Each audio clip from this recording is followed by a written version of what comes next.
Bonjour à toutes et tous et bienvenue sur Range ta chambre. Chose promise, chose due, voici la deuxième partie de la vidéo consacrée à Madeleine Résistante.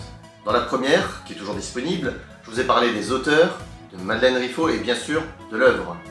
Place désormais à l'interview de Jean-David Morvan et Dominique Bartaille que j'ai pu réaliser lors d'une séance de dédicace à la librairie Bédérama à Reims le 11 septembre dernier. Alors, par avance, désolé pour les petites saccades que vous noterez en début de vidéo, mais ma caméra était posée sur la table et donc subissait les secousses au moment des dédicaces. Désolé également pour le son, mais n'oubliez pas que nous sommes dans un lieu clos et il y avait pas mal de personnes sur place. En tout cas, ce fut un plaisir de pouvoir échanger avec Jean-David et Dominique, que je remercie une nouvelle fois pour leur gentillesse et leur disponibilité. Alors, c'est parti et nous, on se retrouve juste après l'interview.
Merci de m'accueillir quelques instants pour cette petite interview à l'occasion de la sortie de votre œuvre Madeleine Résistante. Je vais vous poser quelques questions, mais surtout, voilà, n'hésitez pas à me dire si ces questions vous embêtent ou on change.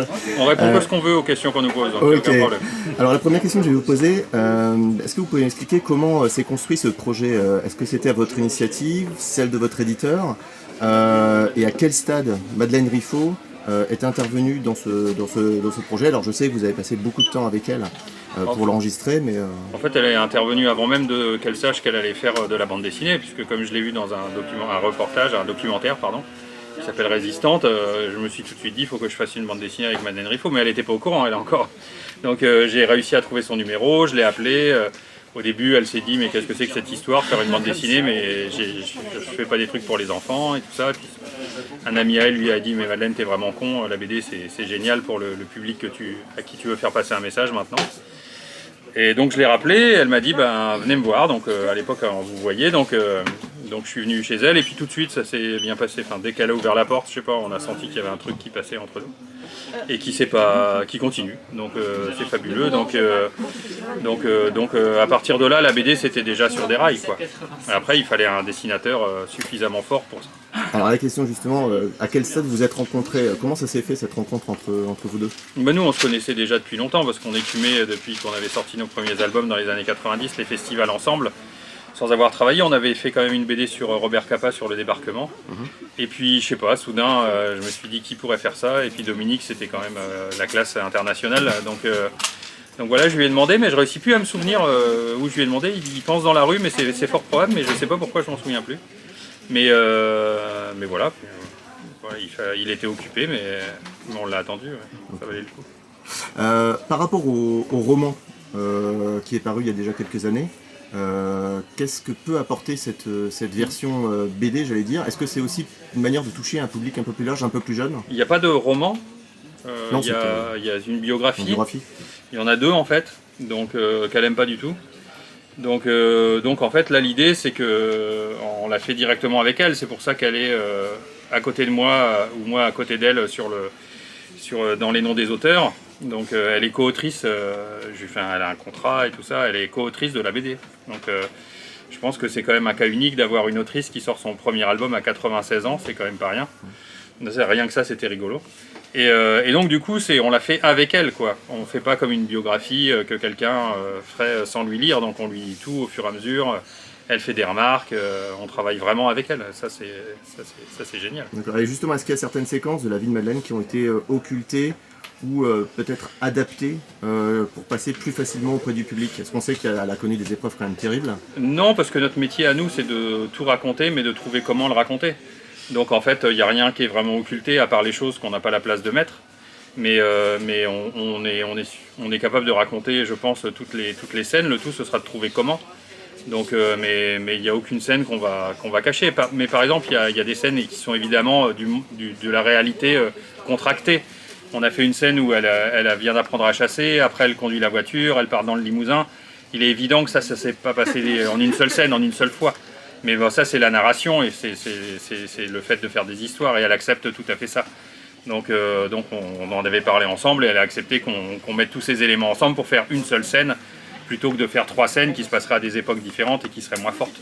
Ouais, j'avais noté d'ailleurs dans une interview, vous aviez indiqué, j'ai compris qu'on pouvait tout raconter, mais qu'il fallait trouver comment le raconter pour que ça ne choque pas les gens et qu'ils ne referment pas le livre, qu'ils ressentent l'émotion et la puissance des choses, mais il ne faut pas qu'ils aient des larmes dans les yeux, sinon ils ne peuvent plus lire.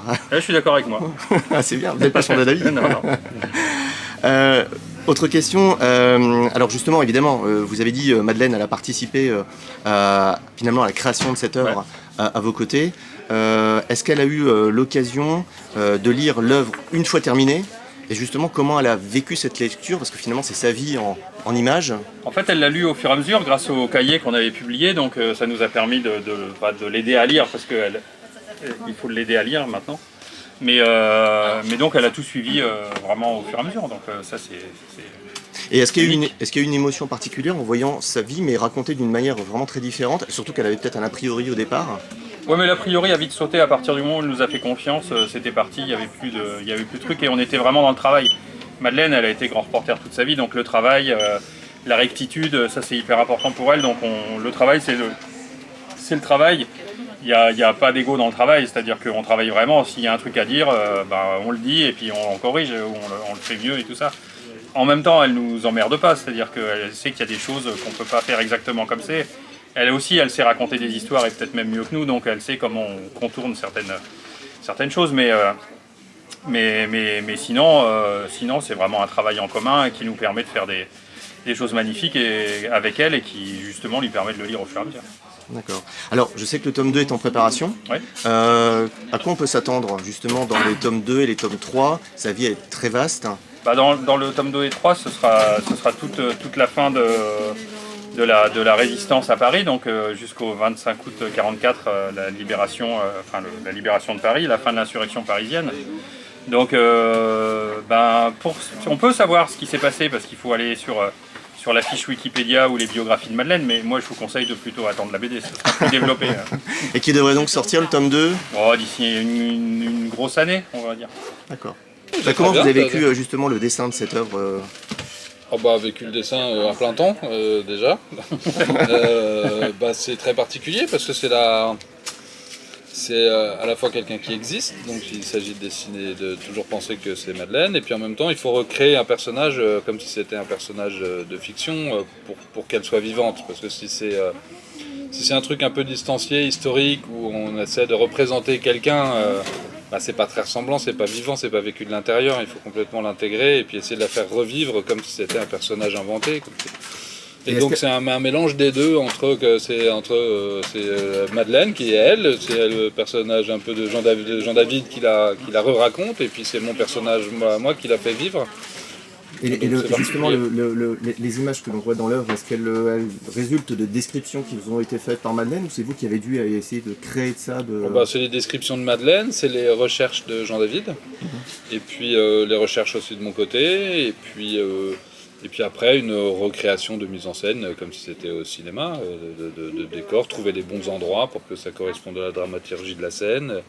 Mais en même temps, il faut quand même que ça se passe à cet endroit-là, on raconte pas n'importe quoi, c'est assez strict comme véracité historique, parce que c'est le but du sujet, et Madeleine y tient beaucoup, parce qu'il a été dit beaucoup de bêtises sur elle, donc elle tient à ce que ça soit rétabli et raconté de façon très précise. C'est aussi une occasion de rétablir les vérités sur... Oui, pour elle, il y a ça, c'est par exemple, une des intentions de départ. À Saint-Hilaire-du-Touvet, on est allé, maintenant, quand on est arrivé, il était détruit, mais on a fait beaucoup de recherches pour avoir le vrai le vrai sanatorium et tout ça, donc il y a quand même une recherche de réalisme importante.